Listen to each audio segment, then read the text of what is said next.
బైబిల్లో రాయబడిన మిద్యానీయులు ఎవరు? అబ్రహాం భార్య అయిన శారా చనిపోయిన తర్వాత అబ్రహాం గారు కెతురా అనే మహిళను వివాహం చేసుకుంటారు.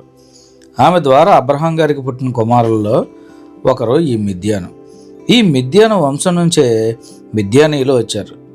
అబ్రహాం గారు తన ఆస్తి మొత్తాన్ని ఇస్సాకుకి ఇస్తారు. ఉపపత్నుల కుమారులకు మాత్రం బహుమతులు ఇచ్చి పంపేస్తారు. ఆ తర్వాత మిద్యానీయులు ఇశ్రాయేలీయులకు తూర్పులో నివసించేవారు. వీరు వ్యాపారం చేసుకుంటూ జీవించేవారని బైబిల్లో రాసింది.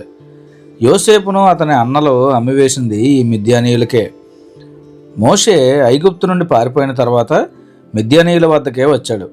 కాలక్రమేణా మిద్యానీయులకు మరియు ఇశ్రాయేలీయులకు మధ్య శత్రుత్వం పెరిగి వారు మోయాబీయులతో కలిసి ఇశ్రాయేలుపై యుద్ధాలు చేసేవారు. అలా వారు గిద్యోనుతో యుద్ధం చేసినట్లు బైబిల్లో రాయబడి ఉంది. ఇశ్రాయేలుతో జరిగిన యుద్ధాల వల్ల వారి ప్రజలు చెల్లాచెదురైపోయి అరబ్బులతో కలిసి సాధారణ జీవితం గడిపారని బైబిల్ పండితులు ఇంకా చరిత్రకారులు చెబుతారు.